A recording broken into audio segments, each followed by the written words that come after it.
Então, muito bom dia. Queria desde já agradecer a presença da comunicação social aqui hoje em São Pedro Sul e agradecer-vos de uma forma especial porque, se não fosse a comunicação social ter pegado neste tema de fogo em São Pedro Sul, não sei o que poderia restar deste mesmo concelho. A Câmara Municipal não apresentou nenhuma queixa formal às autoridades competentes. O que aconteceu foi que, numa conversa com o Sr. Primeiro-Ministro, que decorreu em Aroca, fiz-lhe queixa de, efetivamente, daquilo que tinha acontecido no Concelho de São Pedro Sul, nomeadamente nos primeiros 4 dias, e, com base nisso, o Sr. Primeiro-Ministro decidiu instaurar um inquérito.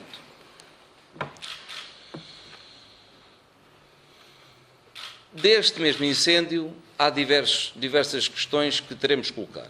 Primeiro, o incêndio durante 4 dias, o incêndio correu durante praticamente uma semana, mas os primeiros dias eram cruciais. Toda a gente sabe que o combate a um incêndio se deve processar nas primeiras horas.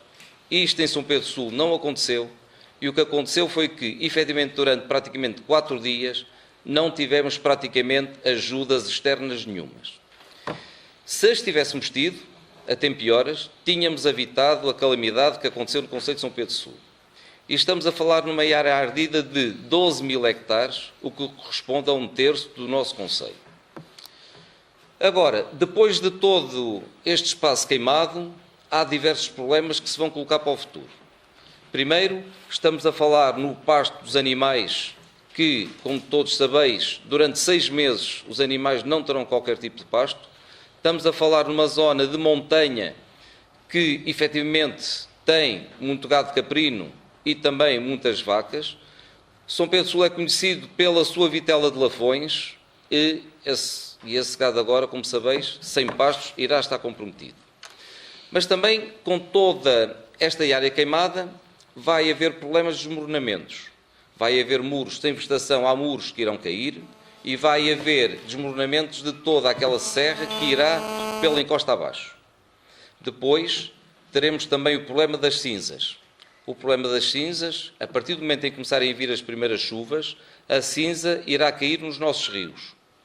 É nesses rios, e principalmente no Rio Sul, que nós fazemos a captação para a nossa população, principalmente para a população aqui da nossa cidade.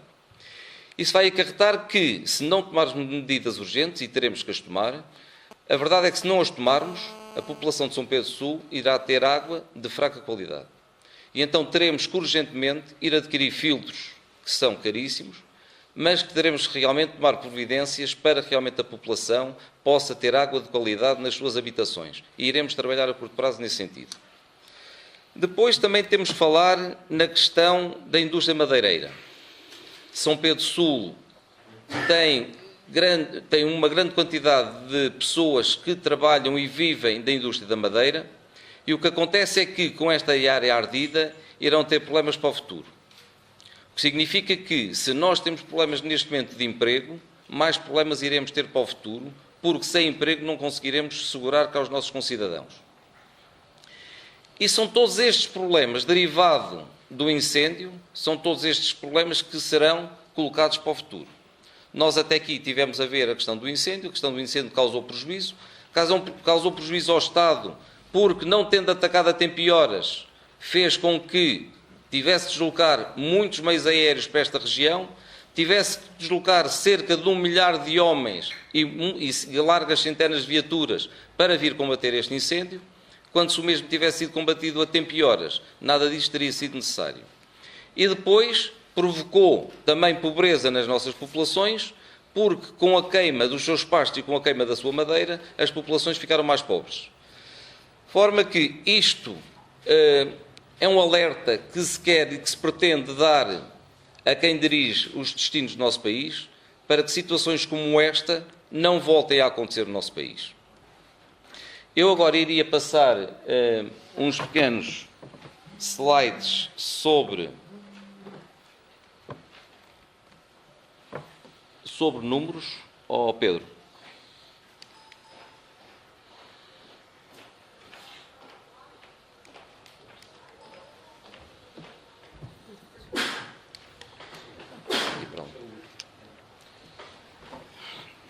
Eu vou ter que me deslocar para ali para poder ver, mas se calhar não. Este mapa que aqui está, e ao contrário daquilo que um senhor veio para a televisão dizer que não tinha encontrado pontos de água no concelho de São Pedro Sul, meus senhores, temos aqui 48 pontos de água. Temos aqui 8 pontos de água aéreos, temos aqui 26 mistos, que dá para aéreos e terrestres, e temos 14 pontos de água terrestres. E como disse, houve alguém responsável neste país que proferiu declarações em que dizia que o concelho de São Pedro Sul não tinha pontos de água. Tenho aqui a prova, meus senhores. Se algum dos senhores quiser conferir no local, 48 pontos de água que temos em toda a nossa região, nomeadamente em toda a zona ardida, que é esta zona aqui. Como veem, há aqui pontos de água por toda a nossa serra.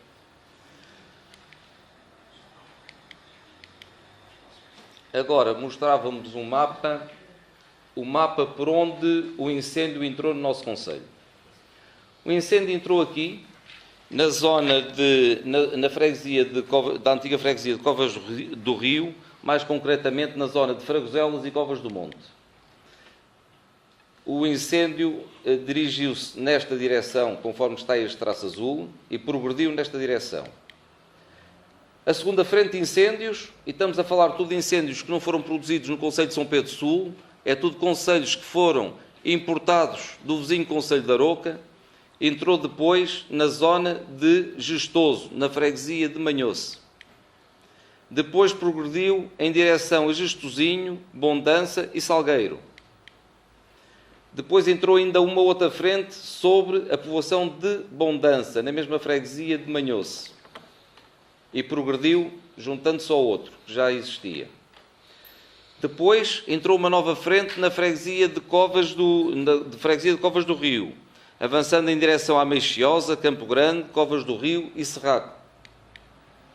Progrediu em direção ao outro, juntando-se praticamente ao outro, e depois ainda avançou uma outra frente sobre a zona de Carvalhais e Póvoa das Leiras, na freguesia do Candal, em que desvastou, e foi nesta entrada, foi aqui neste local, onde aquele funcionário da Afolseca teve realmente aquele acidente e onde foi queimada uma máquina. Foi aqui neste local.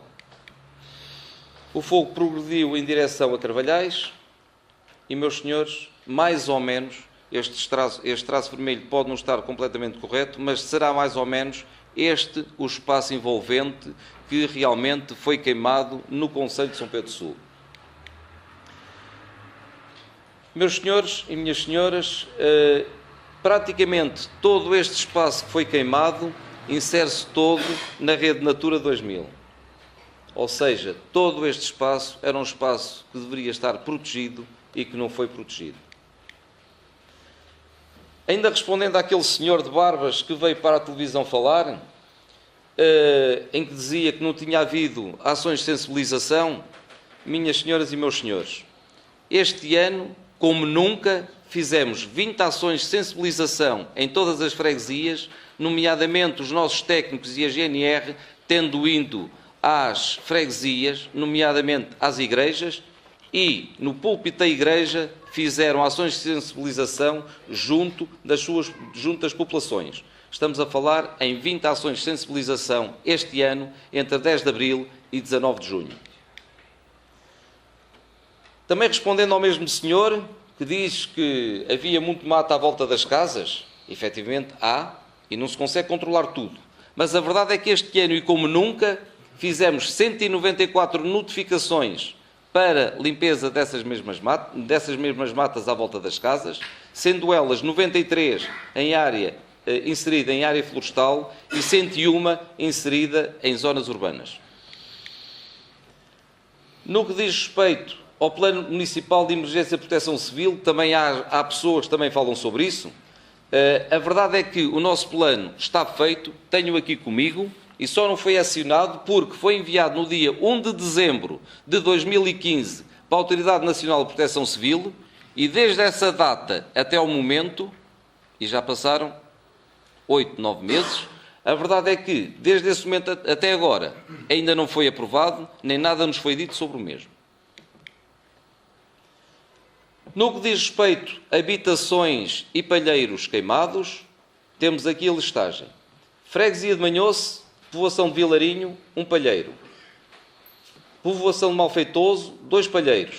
São Martinho e Covas do Rio, na povoação de Soito, 5 palheiros, uma casa de habitação. Em São Martinho, 3 palheiros. Em Deilão, uma casa de habitação com anexos e um canastro.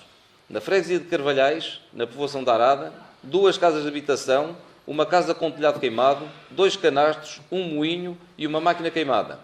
Na povoação da Póvoa das Leiras, 1 palheiro e um canastro. Na freguesia de Sul, no Trigal, uma casa de habitação de voluta. No Outeiro, 1 palheiro. Na Amoreira, 1 palheiro. Em Macieira, 3 palheiros e um canastro. Estes são os estragos significativos no que diz respeito a edifícios urbanos. Se vocês depois precisarem de alguns elementos, no final terei todo o gosto em passar-vos esses mesmos documentos. Isto são algumas imagens tiradas por mim, porque desde a primeira hora, e é facilmente comprovado por todas as pessoas que estiveram no terreno, são fotografias tiradas por mim logo nas primeiras horas, nos primeiros dias de acompanhamento do terreno. Eu próprio estive lá, ajudei a puxar mangueiras aos bombeiros para poderem ajudar a combater o incêndio. Esta fotografia que está aqui é na povoação de Fragoselas, na freguesia da antiga freguesia de Covas do Rio, e foi uma das povoações que foi completamente devastada a toda a volta, só se conseguiram salvar realmente as casas. Isto são imagens da nossa serra nos primeiros dias, na altura em que nós pedíamos colaboração e pedimos ajuda e que essa mesma ajuda não foi prestada. Isto é a nossa máquina de rastros, que atuou em 2 frentes, atuou na freguesia São Martinho das Moitas e atuou em Gestosinho Manhoce, e que foi sempre concedida sempre que as chefias dos bombeiros nos solicitaram a referida máquina.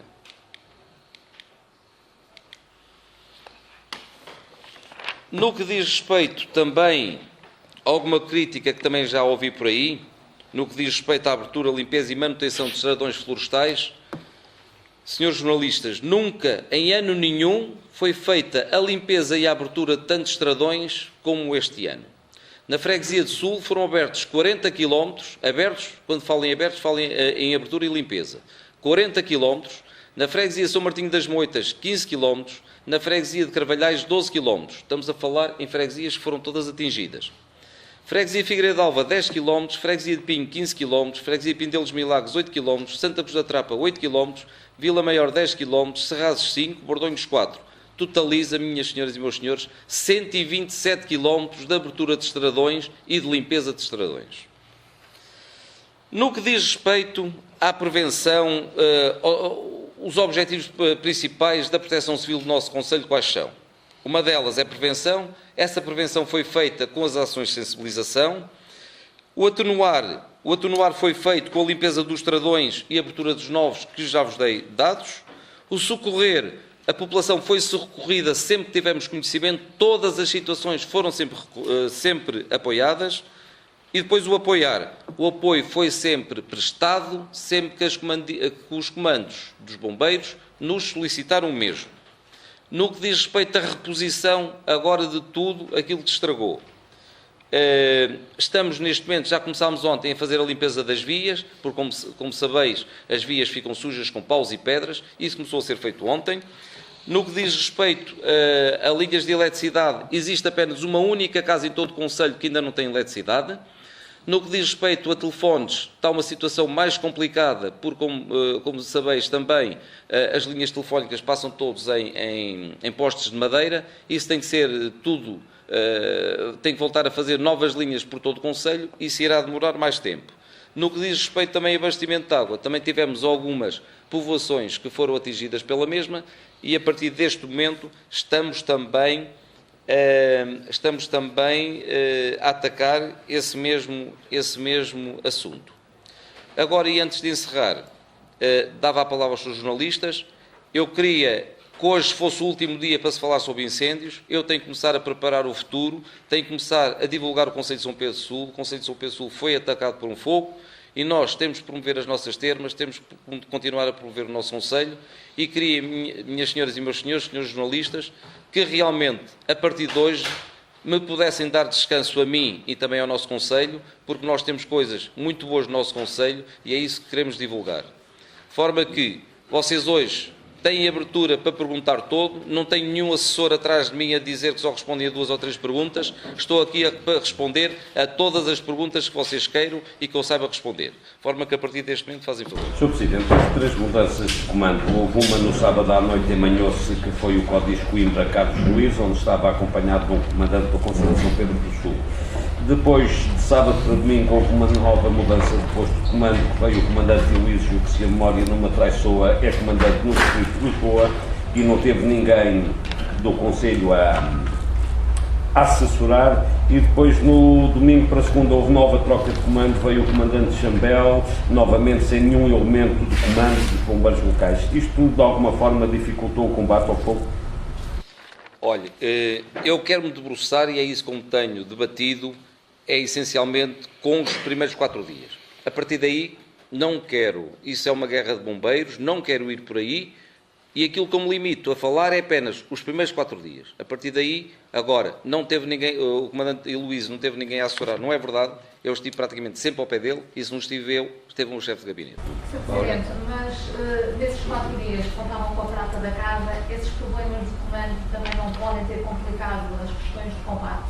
Não. Porque o problema que se punha não era o problema do comando. O problema que se punha era, efetivamente, a falta de meios e falta de meios aéreos e de viaturas. Eu próprio estive no local.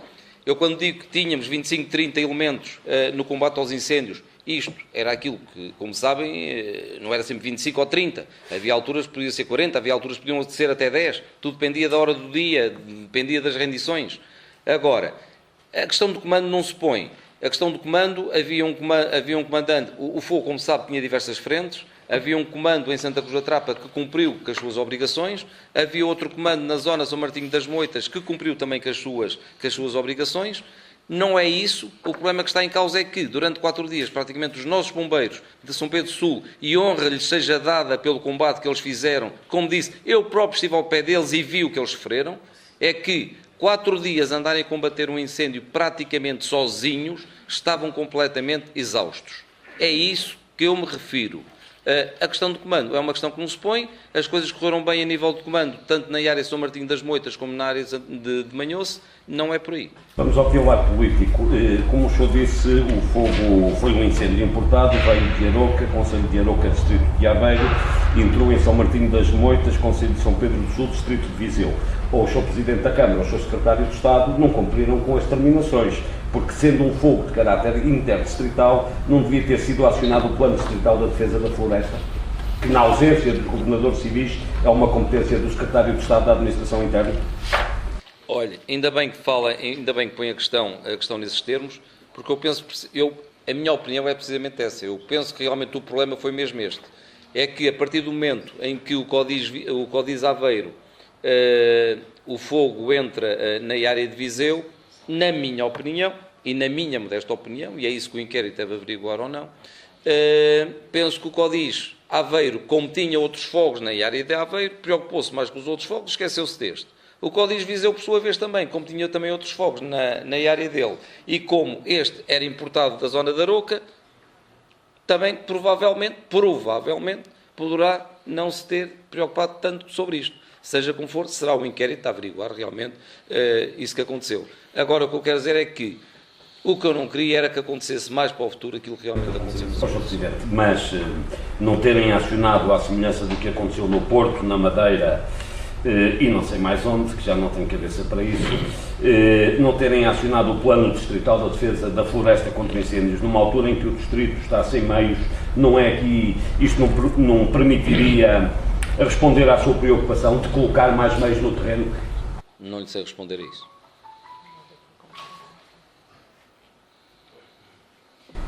Sendo o São Pedro Sul já por várias vezes fustigado com incêndios desta natureza, há poucos anos houve situações semelhantes de vários dias, falou em prevenção, falou na limpeza dos corta-fogos, mas não acha que é importante ir mais longe? Falou-se muito nos últimos dias que é preciso trabalhar a montante para evitar agora também sobre esta preocupação com o combate. O que é que pode ser feito para não voltarmos a viver uma situação como esta? Porque sempre que cai aqui um incêndio, há uma situação de quase calamidade. Olha, o que eu lhe posso dizer é o seguinte: nós, no nosso Conselho, tivemos, durante os últimos meses, foram feitas redes primárias e redes secundárias para prevenir, precisamente, para que os fogos não passassem. Eu posso dizer que num sítio onde o fogo passou, e está aqui presente uma pessoa que esteve a combater nesse local, foi feita uma frente de 100 metros, de limpeza de 100 metros de mato, que deveria ser o suficiente para estancar o fogo. A verdade é que, não havendo lá nenhum meio de bombeiros para poder combater esse mesmo fogo, a verdade é que mesmo com uma faixa de 100 metros, o fogo passou. Da mesma forma que, na estrada que todos conheceis, lá em cima, na estrada de São Macário, que ainda é uma estrada larga, estamos a falar com matos rasteiros, matos com cerca de meio metro de altura, se tiverem. A verdade é que toda aquela frente não havia bombeiros e o fogo passou na mesma. Ou seja, nós podemos fazer, como disse, nós fizemos 127 km de limpeza de estradões. Nós este ano, há poucos meses, há um mês ou dois, tínhamos feito estradões na zona de São Macário, por cima de Macieira, e o fogo passou lá na mesma. Porquê? Não havendo meios para estarem lá a estancar o fogo, por muito que se faça, por muitos estradões que se faça, por muitas faixas de proteção que se faça, e estamos a falar de uma faixa de proteção de 100 metros, mesmo assim o fogo passou. Agora, quando tivemos a reunião com o Sr. Primeiro-Ministro, pus-lhe duas questões, que era, primeiro, precisávamos do apoio do Estado para ajudar a ordenar a nossa floresta. Nós, só por nós, não poderemos ou não teremos condições para preparar isso. Dado que até se considera aquele espaço todo praticamente como rede natura, como também Arouca teve a situação que teve, e temos uma situação conjunta, era de bom tom que o nosso Governo mandasse técnicos do Estado para nos ajudar a realmente podermos ordenar todo aquele espaço. Agora, com terra queimada, será fácil ordenar todo aquele espaço. Mas também lhe queria dizer mais. Eu também pedi ao Sr. Primeiro-Ministro que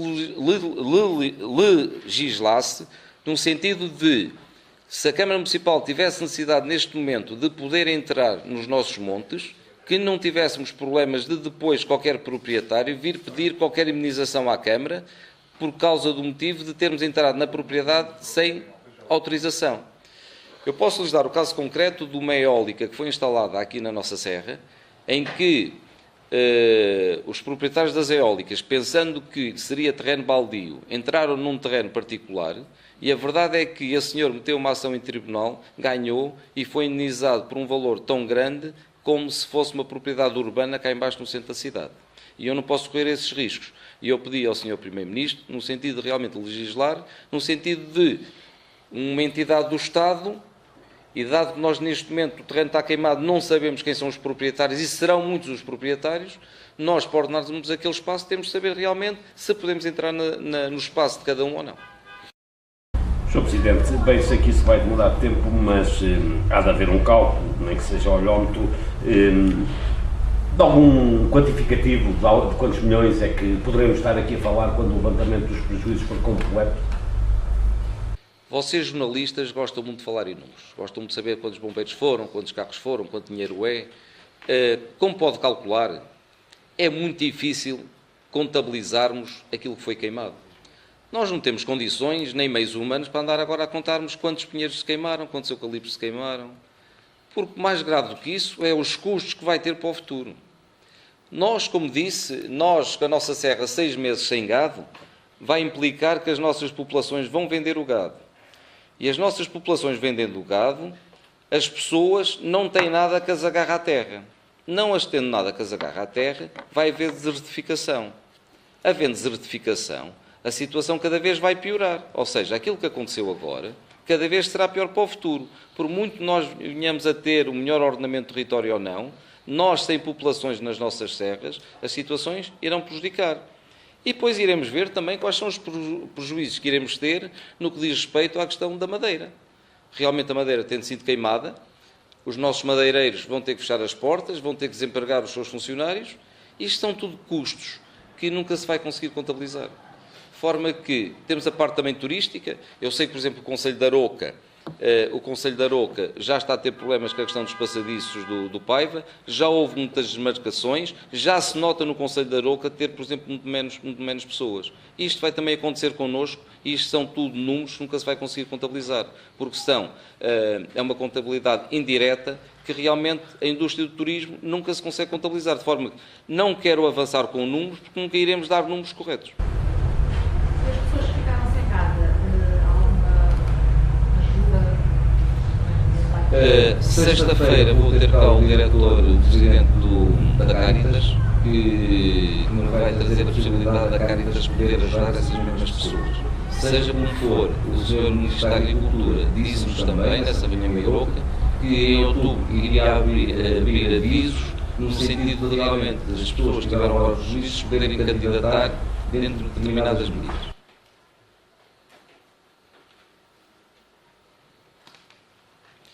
Posto isto, queria fazer um agradecimento e ao mesmo tempo também dizer que São Pedro Sul continua a ser um concelho muito bonito. As pessoas podem continuar a vir para as nossas termas estão seguras, não há fumo, não há fogo, está tudo completamente seguro. Queria fazer um agradecimento especial e principalmente aos nossos bombeiros e principalmente aos São Pedro Sul, a todos em geral, mas principalmente aos São Pedro Sul, que durante muitos dias, muitos deles têm à cama, e eu constatei isso, muitas vezes têm à cama, deram e fizeram tudo aquilo que puderam. Um agradecimento também aos chapadores florestais, à GNR, que foi incansável, aos escoteiros e todos aqueles, à população, aos militares e todos aqueles que de uma forma ou outra contribuíram para que realmente pudéssemos estar aqui hoje e pudéssemos estar a dormir hoje descansados. De forma que muito obrigado pela vossa presença e vocês foram essenciais para que realmente pudéssemos travar esta luta. Muito obrigado a todos.